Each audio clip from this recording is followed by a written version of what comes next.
This now recent study from the University of Florida shows shelter dogs may be mislabeled as pit bulls up to 48% of the time, even when they have no genetic evidence of being a pit bull. Now, labeling a dog as a pit bull when it isn't could get them banned or maybe euthanized. Hillsborough County Pet Resources is studying this very issue right now. And the Now's Adam Weiner found out they could end up saving more dogs right here in Tampa. Mira came to us with an unknown history. We don't know what breed she is. So we basically have to go by her appearance to select a breed.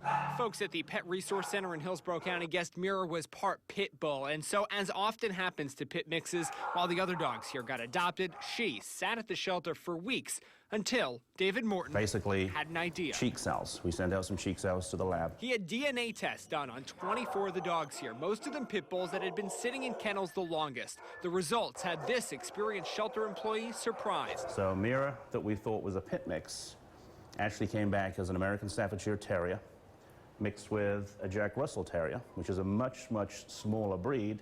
And then there's also a little bit of Brittany Spaniel in there as well. Pit bulls have a bad reputation, says Morton, and he thinks that a more accurate labeling will significantly increase the chances that Mira finds a forever home. After all, that's what happened to 20 of the 24 dogs that Morton had tested. Did it make a huge difference with them being adopted? We can't say for sure, but we know that they'd sat here in the kennels for greater than 30 days before we did the test. All those dogs were all of the first batch of 12, yes.